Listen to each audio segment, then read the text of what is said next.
Hello साथियों, नमस्कार। मैं अवधेश आपका वाई वन स्टडी पॉइंट में स्वागत करता हूं। साथियों, आज हमारा जो सेशन है वह छठा सेशन है, ठीक। और सेशन को शुरू करने से पहले मैं आपसे रिक्वेस्ट करना चाहूँगा कि आप क्लास को शेयर करिए और अगर चैनल पे नए हो तो चैनल को सब्सक्राइब कर ले ताकि आपको हमारे क्लास की नोटिफिकेशन बराबर आप तक पहुँचता रहे, ठीक। तो यहाँ पर देखिए हम क्या करते हैं, आपको तो अच्छे से पता है। हम यहाँ पर आपको टॉप 15 क्वेश्चन का क्या मॉक टेस्ट कराते हैं, जिसमें प्रीवियस ईयर के क्वेश्चन रहते हैं और 2-3 क्वेश्चन, या कहिए कि मैं कहता हूँ सभी एग्जामों से मैंने क्या किया, कलेक्ट करने के बाद आपके समझ यह क्वेश्चन ला रहा हूँ। और आपको पता है हर क्वेश्चन पे मैं अच्छे से डिस्कशन करता हूँ। अगर आपको यह क्लास अच्छा लगता हो तो क्लास को लाइक शेयर जरूर करिए। तो आइए शुरू करते हैं अपना छठा सेशन क्या कह रहा है, ठीक। देखिए पहला क्वेश्चन आपकी स्क्रीन पे लगा है और कह क्या रहा है, कह रहा है गुरुत्वीय त्वरण का मान शून्य होता है। जो गुरुत्वीय त्वरण जी का मान होता है वह शून्य होता है। ऑप्शन दे रखा है, पहला कह रहा है अंतरिक्ष में, और दूसरा कह रहा है पृथ्वी के केंद्र पर, और तीसरा कह रहा है निर्वात में, और चौथा कह रहा है इनमें से सभी। तो देखिए जो आपका जी का वैल्यू होता है वह अंतरिक्ष में, अंतरिक्ष मतलब अंतरिक्ष आप सुने होंगे, कभी कभी आपने सुना होगा जब साइंस पढ़े होंगे कि अंतरिक्ष में यात्री जो होता है अपना भारहीन महसूस करता है। भारहीन मतलब उसका जो वेट होता है वह शून्य हो जाता है, लेकिन उसका द्रव्यमान होता है, ठीक। क्यों शून्य हो जाता है? क्योंकि हमें पता है W बराबर क्या होता है, mg होता है। क्या mg होता है? यह g की वैल्यू क्या होता है, अंतरिक्ष में शून्य होता है। इस g के वैल्यू के शून्य होने के कारण यात्री क्या करता है, अपना द्रव्यमान वहां पर या अपना भार क्या करता है, शून्य महसूस करता है, ठीक। अगर g का वैल्यू शून्य हो जाएगा तो वहां पर उसका भार भी क्या हो जाता है, शून्य हो जाता है। कहने का मतलब कह रहा है अंतरिक्ष में जो g का मान होता है वह शून्य होता है, ठीक। और दूसरा देखिए, दूसरा क्या कह रहा है, पृथ्वी के केंद्र पर। पृथ्वी के केंद्र की बात किया जाए तो पृथ्वी के केंद्र पर भी क्या होता है, आपका g का वैल्यू शून्य होता है। क्या g का वैल्यू जो होता है आपका शून्य होता है, ठीक।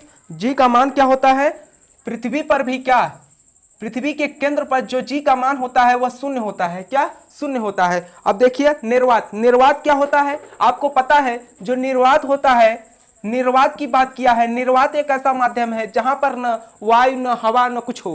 कहने का मतलब वहां पर कुछ भी न हो तो वहां पर g का मान जो होता है वह शून्य होता है, ठीक। g का वैल्यू क्या होगा, शून्य होगा। तो आइए अब देखते हैं इसमें क्या हो जाएगा। अगर देखा जाए तो जब अंतरिक्ष में भी जी का मान शून्य होता है और पृथ्वी के केंद्र पर भी जी का मान शून्य होता है और निर्वात में भी क्या जी का मान शून्य होता है। देखिए जो निर्वात होता है यह भी जान लीजिए कि निर्वात में आपकी जो ध्वनि का जो वेग होता है, यानी हम कहें कि जो ध्वनि का प्रसार होता है वो नहीं हो सकता, लेकिन निर्वात में जो है आपका प्रकाश का क्या, प्रकाश चल सकता है। मतलब आपका निर्वात में जो है प्रकाश की चाल हो सकती है, मतलब निर्वात में आपका प्रकाश चल सकता है। तो यहां पर देखिए जो आपका ऑप्शन बनेगा वह इनमें से सभी हो जाएगा, ठीक। क्या इनमें से सभी हो जाएगा, ठीक। ये राइट आंसर होगा आपका। अब देख लेते हैं अगला क्वेश्चन, अगला क्वेश्चन आपका क्या कह रहा है। तो चलिए देखते हैं दूसरा क्वेश्चन क्या कह रहा है। दूसरा क्वेश्चन कह रहा है एक बंद कमरे में पंखा चलाने पर कमरे की हवा होगी। कहने का मतलब अगर मान लीजिए कि जो बंद कमरा होता है, इसीलिए तो हमारे घरों में जो घर बनते हैं घर में हमेशा क्या खिड़की और रोशनदान इसीलिए खोला जाता है। मान लीजिए कि आपको तो पता है जब भी घर बनता है तो खिड़की और रोशनदान का उपयोग क्यों किया जाता है। क्यों ना हमको तो बस कमरे में घुसना ही है, अगर मान लीजिए हम दरवाजा लगा दिए तो हमारा काम हो जाना चाहिए, लेकिन खिड़की और रोशनदान इसीलिए लगाए जाते हैं। क्यों? क्योंकि मान लीजिए कि जो आपके कमरे में हवा है, ठीक, मान लीजिए कि आप जब फैन चलाएंगे, ठीक, फैन चलाने पर क्या होगा, आपके कमरे के अंदर जो वायु है उसमें क्या होगा, टकराव होगा। जो आपके फैन से हवा निकलेगा, जब मान लीजिए कि आपके खिड़की और रोशनदान न रहे तो क्या होगा, यही हवा बार बार आपस में टकराने के कारण आपके कमरे में क्या हो जाएगा, गर्माहट उत्पन्न होगा। कहने का मतलब इसीलिए क्या किया जाता है, घरों में खिड़कियों का उपयोग किया जाता है, ठीक, खिड़कियां लगाई जाती हैं। तो देखिए तो यह पूछ रहा है कि कमरा का स्थिति क्या होगा।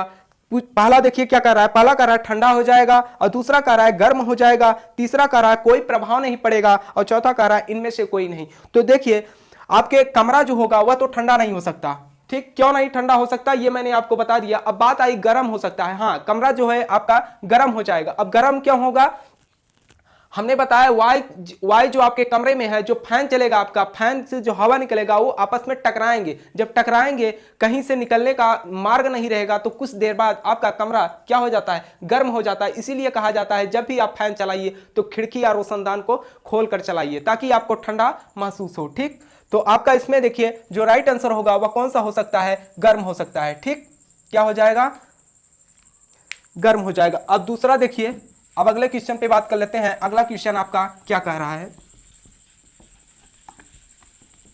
अगला क्वेश्चन कह रहा है फास्फोरस को किस में रखा जाता है। जो आपका फास्फोरस होता है उसे किस में रखा जाता है, आपको पता है जो फास्फोरस होता है आपका हड्डियों में भी क्या आपके फास्फोरस पाए जाते हैं। ठीक, कभी कभी पूछ लेता है हड्डियों में पाए जाने वाला पदार्थ कैल्शियम भी होता है और आपका क्या फास्फोरस भी होता है।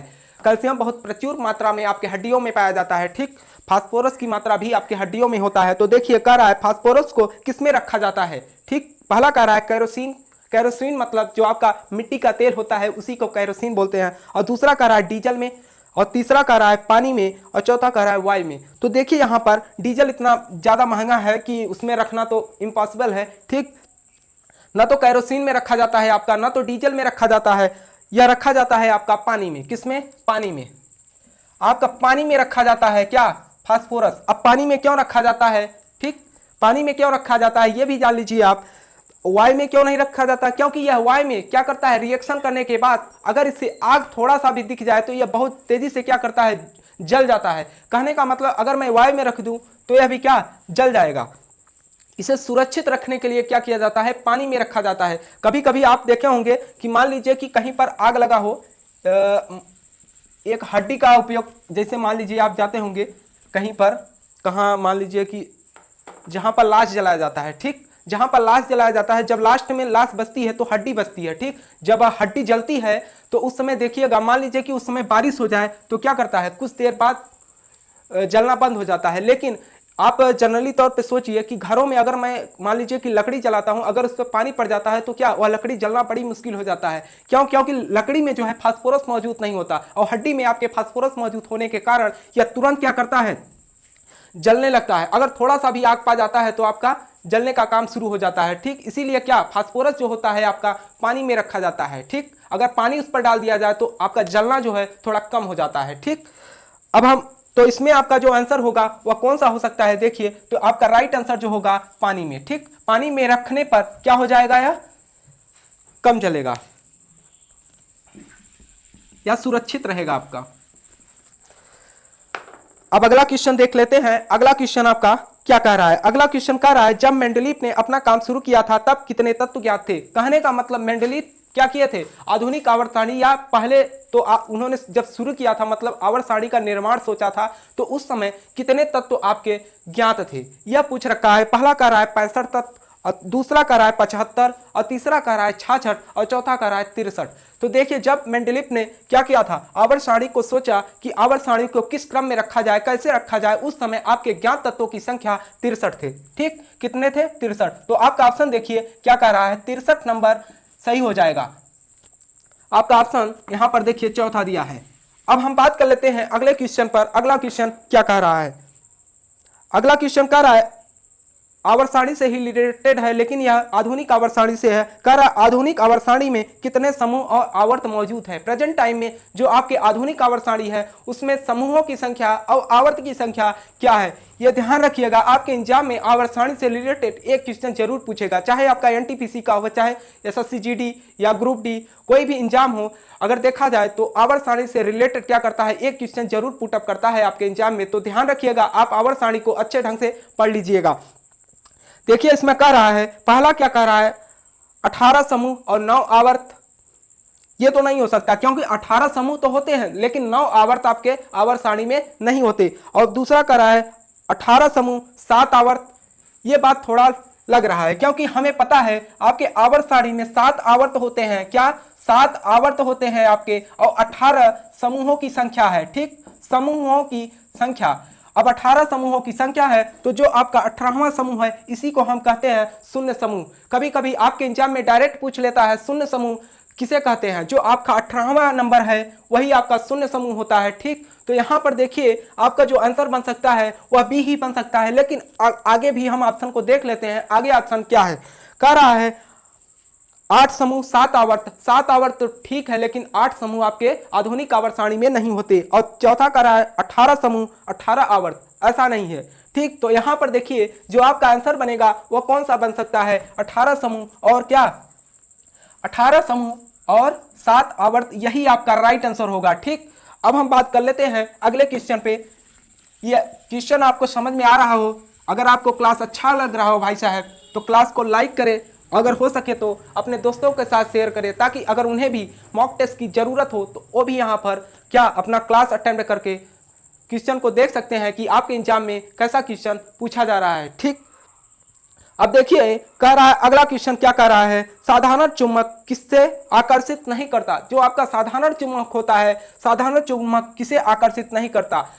ठीक, पहला कह रहा है लोहा को, और दूसरा कह रहा है कांसा को, और तीसरा कह रहा है गिलट, और चौथा कह रहा है स्टील। तो देखिए इसमें जो आपका ऑप्शन बन रहा है वह कौन सा हो सकता है, लोहा, कांसा, गिलट, स्टील।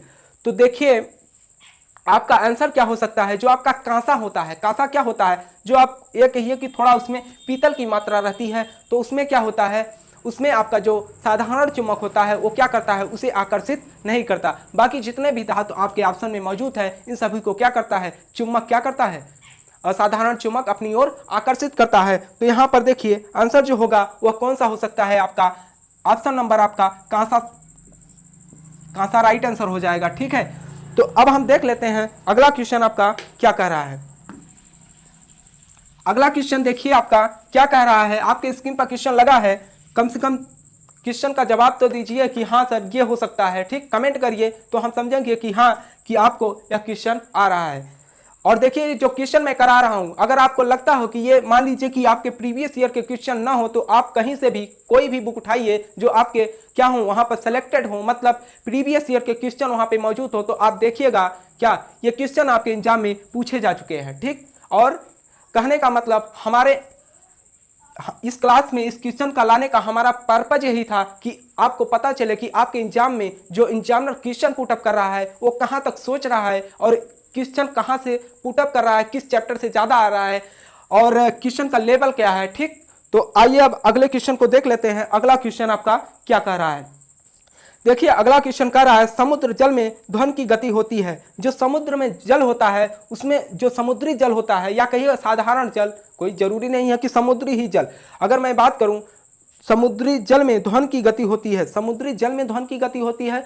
तो यहाँ पर देखिए आपका पहला कह रहा है 1948 मीटर पर सेकेंड, और दूसरा कह रहा है 1351 मीटर पर सेकेंड, और तीसरा क्या कह रहा है 1531 मीटर पर सेकेंड, और चौथा का क्या कह रहा है 1498 मीटर पर सेकेंड। तो यहाँ पर देखिए आंसर जो होगा आपका कौन हो सकता है, 1531 मीटर पर सेकेंड होता है क्या आपके समुद्री जल में ध्वनि की गति। तो इसमें देखिए आंसर जो होगा आपका कौन हो सकता है, सी होगा।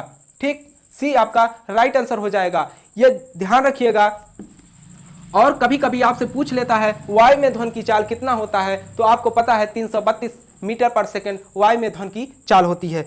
तो आइए आप अगले क्वेश्चन को देख लेते हैं। अगला क्वेश्चन आपका क्या कर रहा है, थर्मोस्कोप जो था उसका आविष्कार किसने किया था। पहला कह रहा है गैलीलियो, और दूसरा कह रहा है कॉपरनिकस, और तीसरा कह रहा है फैराडे, और चौथा कह रहा है आइजैक न्यूटन।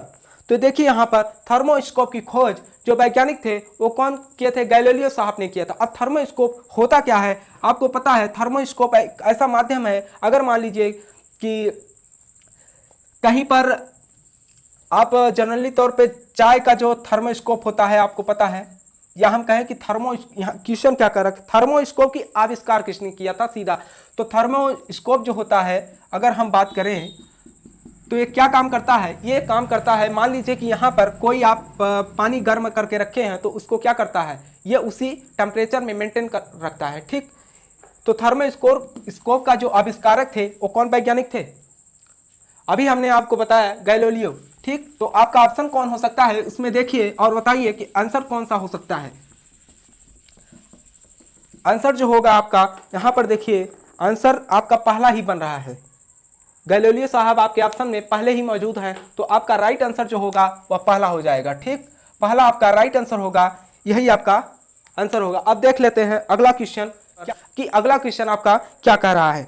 अगला क्वेश्चन कह रहा है मानव शरीर में कंठ को क्या कहा जाता है। जो मानव शरीर है इसमें यहाँ पर कंठ पाया जाता है, ठीक। इस कंठ को कहते क्या है, कह रहा है ग्रसनी, और दूसरा कह रहा है ग्रासनली। ग्रसनी तो होता ही है, लेकिन यह ग्रासनली यहाँ से यहाँ तक होता है, ठीक।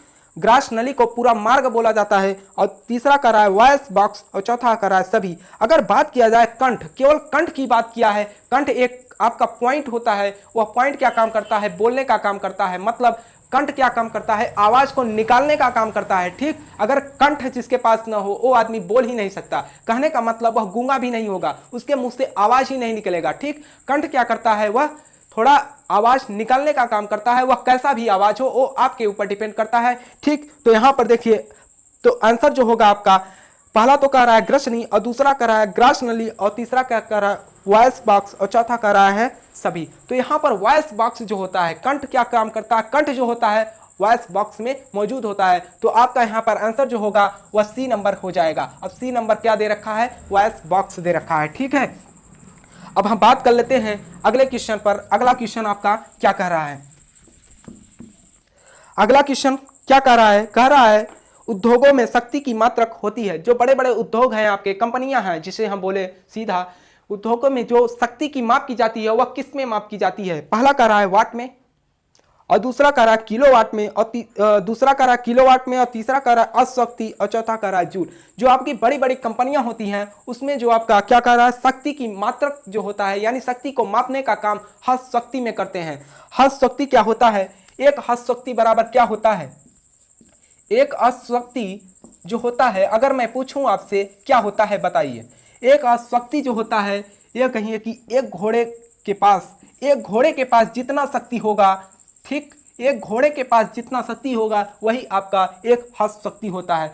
हस्त शब्द यह जो है घोड़े से लिया गया है, ठीक। किससे, घोड़े से लिया गया है। कहने का मतलब अगर एक घोड़े के अंदर जितनी शक्ति होगी उतना आपका एक हस्त शक्ति होता है। हम देखते हैं कि गांव में लोग हाथ पावर बोलते हैं। ये हाथ पावर क्या होता है ये हमें समझ में नहीं आता। शुद्ध जो होता है आपका हस्त शक्ति होता है, ठीक। इसी को आप इंग्लिश में हस्त पावर बोल देते हैं, ठीक। तो कहने का मतलब आप जो है पढ़े लिखे हैं तो आपको थोड़ा ध्यान रखना चाहिए कि जो लैंग्वेज बोल रहे हैं उसे समझना चाहिए। मान लीजिए कि आप कमेंट करते हैं कि नहीं, वो आप पर डिपेंड करता है, लेकिन आपको जानकारी रहना चाहिए कि ये आदमी गलत बोल रहा है। भले से गलत बोल रहा है, वो उसका दिक्कत है, ठीक। कहने का मतलब जो आपका एक शक्ति होता है वह एक घोड़े के बराबर होता है। तो आपकी जो कंपनियां होती हैं, ठीक, कंपनियां जो होती हैं वो क्या करती हैं, वो जो अपने शक्ति का जो वो मापन करती हैं वो अस्त शक्ति में करती हैं। तो आपका जो यहाँ पर राइट आंसर होगा वो कौन सा हो सकता है, देखिए यहाँ पर कौन सा हो जाएगा, आपका सी हो जाएगा। तो अब हम बात करते हैं अगले क्वेश्चन पर कि अगला क्वेश्चन आपका क्या कह रहा है। अगर क्लास आपको अच्छा लग रहा हो तो क्लास को लाइक शेयर करते रहिए भाई, ठीक है। यहाँ पर आपके लिए पूर्ण रूप से हम लोग तत्पर हैं। आइए देखते हैं अगला क्वेश्चन। अगला क्वेश्चन कह रहा है संवेग होता है। जो आपका संवेग होता है, हमें आपको पता है संवेग बराबर क्या होता है, यम भी। मतलब द्रव्यमान और वेग का गुणनफल क्या होता है, आपका संवेग होता है। तो पूछ क्या रखा है, कह रहा है पहला अदिश राशि है, और दूसरा कह रहा है सदिश राशि है, और तीसरा कह रहा है दोनों तो कभी नहीं हो सकता, एक ही होगा, चाहे सदिश हो चाहे अदिश, और तीसरा कह रहा है इनमें से कोई नहीं। देखिए यहाँ पर जो ऑप्शन होगा आपका, अगर बात किया जाए संवेग का, संवेग जो होगा जब वेग आ गया, यहाँ पर देखिए वेग की बात कर दिया है। हमें आपको पता है वेग आपका सदिश राशि है। जब वेग सदिश राशि है तो हमारा संवेग भी क्या होगा, सदिश राशि होगा। तो इसमें आपका ऑप्शन जो है बी नंबर क्या, सदिश राशि हो जाएगा। अब हम देख लेते हैं कि अगला क्वेश्चन आपका क्या कह रहा है। ये तो आपको समझ में आ गया, P बराबर m भी होता है, मतलब संवेग बराबर द्रव्यमान गुणित वेग होता है। अगर वेग हमें पता है, वेग हमारा क्या होता है, सदिश राशि होता है। जब वेग सदिश राशि है तो हमारा संवेग भी क्या हो जाएगा, सदिश राशि हो जाएगा। तो आइए हम लोग देखते हैं कि अगला क्वेश्चन। यहाँ पर आप बोलना चाहिए था कि सर जब वेग क्या है आपका, संवेग जब सदिश राशि हो गया और वेग भी सदिश राशि है, तो आप द्रव्यमान बताइए कौन सी राशि होगा। तो हम दिखा देते हैं आपको। मान लीजिए कि आपका संवेग बराबर यम भी होता है, और आप कह रहे हैं यह वेग है। जब वेग हम द्रव्यमान का निकालना चाहते हैं तो P बटे V बराबर यम हो जाएगा, जब दोनों सदिश हैं, ठीक। क्या, जब दोनों सदिश हैं, तो ये क्या हो जाएगा, कट जाएगा। कहने का मतलब अदिश हो जाएगा, इसका कोई दिशा माप नहीं रह जाएगा। ठीक, माप तो रहेगा और लेकिन यह अदिश राशि हो जाएगा। ठीक, अब हम बात करते हैं अगले क्वेश्चन पर। अगला क्वेश्चन आपका क्या कह रहा है, कह रहा है टार्च में किस दर्पण का उपयोग किया जाता है।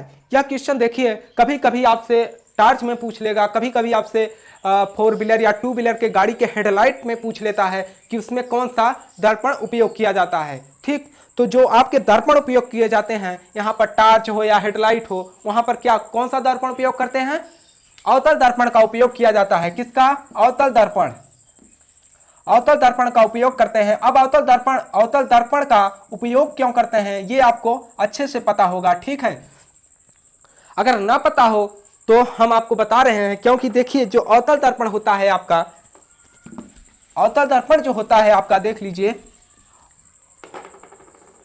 अवतल दर्पण में क्या होता है, ये मान लीजिए कि आपका अवतल दर्पण है और अवतल दर्पण क्या काम करता है, अवतल दर्पण ये होता है मतलब उठे हुए तल पर क्या कलई किया रहता है और दबा हुआ तल आपका चिकना रहता है। मान लीजिए कि जब आपका प्रकाश का लाइट जाता है, ठीक, क्या प्रकाश का लाइट जाएगा, इस दर्पण से टकराएगा, तो इस दर्पण से टकराने के बाद ये क्या करेगा, एक बिंदु पर मिलाने का काम करेगा। यही तो काम है जब हम लाइट को जलाते हैं टॉर्च, तो देखिएगा एक जगह वह रोशनी जाता है।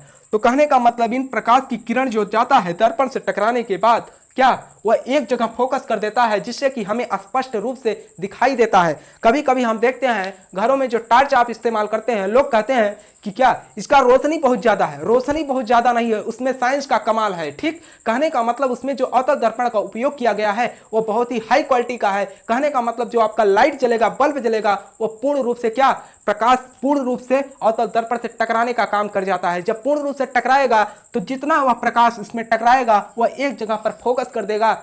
जब एक जगह पर फोकस कर देता है तो ऐसा लगता है कि बहुत ज्यादा उजाला है। ठीक, तो आप साइंस पढ़ते हैं, थोड़ा ध्यान रखिएगा क्या हो रहा है। ठीक, तो यहां पर समझ में आ गया होगा क्यों टॉर्च में इस्तेमाल करते हैं या गाड़ी के हेडलाइट में क्यों इस्तेमाल करते हैं अवतल दर्पण, क्योंकि यह क्या करता है, प्रकाश की किरण को एक जगह क्या करता है, एक बिंदु पर गिराने का काम करता है, जो कि हमें स्पष्ट रूप से देखने के लिए किया जाता है। ठीक, अब यही बात अगर मैं पूछता आपसे तो यहां पर देखिए जो अवतल दर्पण होगा यह आपका राइट आंसर हो जाएगा। लेकिन अगर यहीं पर मैं आपसे पूछता जो रोड होते हैं, रोड के किनारे जो आपके खंभे में लाइट लगी होती है, सरकार के तरफ से जो लगाई जाती है या आपके गांव के प्रधान के तरफ से जो लगाई जाती है उस लाइट में, तो उसमें जो लाइट लगी होती है उसमें कौन से दर्पण का उपयोग किया जाता है। जो उसमें दर्पण लगे होते हैं आपके, उसमें उत्तल दर्पण का उपयोग करते हैं। उत्तल दर्पण का उपयोग क्यों करते हैं, क्योंकि यह क्या काम करता है भाई, यह क्या करता है, यह प्रकाश की किरणों को फैला देता है।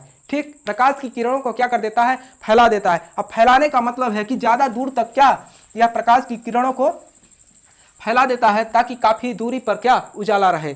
तो ध्यान रखिएगा अवतल दर्पण और उत्तल दर्पण का उपयोग अच्छे से याद रखिएगा, क्योंकि आपके एग्जाम में पूछ लेता है। और देखिए 14 नंबर आपका क्वेश्चन क्या कर रहा है, हीरे का चमकना कहलाता है। जो आपका हीरा होता है, आप देखे होंगे, मान लीजिए कि अंधेरे कमरे में अगर हीरा को रख दिया जाए, क्या अंधेरे कमरे में अगर हीरा को रख दिया जाए तो आपका कमरा वाकई क्या अपने आप उजाला रहेगा। क्यों, क्योंकि हीरे में इतना ज्यादा चमक होती है जिससे क्या आपके कमरे को वह पूर्ण रूप से उजाला कर देगा। तो देखिए यहाँ पर इसका कहने का मतलब कि जो इसका चमकने का गुण होता है वह किसके कारण होता है, कह रहा है प्रकाश का अपवर्तन, और दूसरा कह रहा है प्रकाश का परावर्तन, और तीसरा कह रहा है पूर्ण आंतरिक परावर्तन, और चौथा कह रहा है इनमें से कोई नहीं। तो देखिए यहाँ पर जो हीरे का चमकना होता है वह आपका न तो प्रकाश का अपवर्तन है।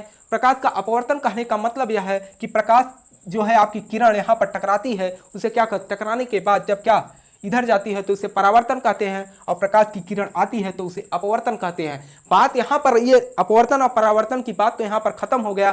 कहने का मतलब यह है कि जो आपका हीरा होता है वह पूर्ण आंतरिक परावर्तन गुण को प्रदर्शित करता है। कि मान लीजिए कि पूर्ण आंतरिक परावर्तन गुण को प्रदर्शित करता है, तो आपके ऑप्शन में देखिए यह सी नंबर दे रखा है। ठीक, सी नंबर आपका राइट आंसर हो जाएगा। क्या, पूर्ण आंतरिक परावर्तन। और पूर्ण आंतरिक परावर्तन आपके कहां पर होता है, आप नाम सुने होंगे मृग मरीचिका। मृग मरीचिका का होता है, वहां पर भी क्या होता है, पूर्ण आंतरिक परावर्तन के कारण हमें राजस्थान अगर मान लीजिए आप कहीं पर गए होंगे तो वहां पर देखिएगा बालू रहता है, रेत होने के कारण हमें क्या ऐसा अनुभव होता है कि वहां पर क्या पानी होगा। और पानी का अनुभव किस लिए होता है, क्योंकि वहां पर क्या होता है, प्रकाश का पूर्ण आंतरिक परावर्तन हो जाता है। ठीक, इसीलिए हमें क्या ऐसा लगता है कि वहां पर पानी है। अब हम लास्ट क्वेश्चन पे बात कर लेते हैं, यह आपका सेशन का लास्ट क्वेश्चन है। लास्ट क्वेश्चन क्या कर रहा है, सबसे पहले प्रकाश आंखों में प्रवेश करता है। सबसे पहले प्रकाश आंखों में प्रवेश करता है किसमें, ऑप्शन आपके मौजूद हैं। पहला कह रहा है आइरिस और दूसरा कह रहा है रेटिना और तीसरा कह रहा है तारा और चौथा कह रहा है कार्निया। तो देखिए आपका जो प्रकाश क्या करते हैं, सबसे पहले प्रकाश आंखों में प्रवेश करता है। जो प्रकाश सबसे पहले आंखों में प्रवेश करता है वह कौन सा होता है, आपको पता है कि जो आपके आंख होते हैं, क्या आंख होते हैं आपके, यहाँ पर देखिए मान लीजिए कि ये आपका आंख है, आपका आकार जो होता है ऐसा ही होता है। जो आपका ये बाहरी परत होता है इसी को क्या कहा जाता है, कार्निया कहा जाता है। ठीक, और जब भी आपका आंख का ट्रांसफर होता है, मतलब आप जब नेत्र दान करते हैं तो उस समय जो है आपका कार्निया का ही दान किया जाता है, पूरे आंख को निकालकर दूसरे के आंख में फिट नहीं किया जाता। ठीक, केवल कार्निया ही एक ऐसा अंग होता है जो आंख का क्या खराब होता है, बाकी आपका सारा सिस्टम सही रहता है। क्या, आंख का सारा सिस्टम सही रहता है, लेकिन आपका कार्निया जो है खराब होता है। या किस लिए खराब होता है, किस लिए खराब होता है, विटामिन जो ए की कमी हो जाती है, और मान लीजिए कि वृद्ध होते समय आपकी कार्निया क्या हो जाती हैं, कमजोर हो जाती हैं, इसीलिए क्या आपके आंखों से कम दिखाई देने लगता है। तो यहां पर बात कर रहा है कि क्या कर रहा है, सबसे पहले प्रकाश आंखों में प्रवेश करता है। जब सबसे पहले कार्निया आपका पड़ता है तो प्रकाश कहां प्रवेश करेगा, कार्निया में ही प्रवेश करेगा। तो यहां पर आपका ऑप्शन नंबर डी दे रखा है, कार्निया। तो यह आपका राइट आंसर हो जाएगा। ठीक, तो आपको समझ में आ गया होगा, आप घबराइए नहीं। अगर आपको आंख से रिलेटेड क्वेश्चन बनता है तो मैं आपसे वादा करता हूं कि आपको कहीं पर भी डाउट नहीं होगा, क्योंकि यह पहला क्वेश्चन था। अभी हमारे बहुत सारे क्या प्रैक्टिस सेट पार्ट की है, और उसमें मैं अच्छे क्वेश्चन लेके आऊंगा जो कि आपके एग्जाम में पूछे जा चुके हैं और संभावित क्वेश्चन है, हो सकता है कि यह क्वेश्चन आपके एग्जाम में पूछ सके। ठीक, तो अगर आपको क्या यह सेशन अच्छा लगा हो तो सेशन को लाइक करिए, शेयर करिए। अगर आप चैनल पे नए हैं तो चैनल को सब्सक्राइब कर लें, ताकि आपको हमारे क्लास की जो नोटिफिकेशन है बराबर आपके पास पहुंचता रहे। अब जो अगला सेशन होगा आपका 7वां सेशन होगा। तो या आज की क्लास यहीं पर समाप्त करते हैं, तब तक के लिए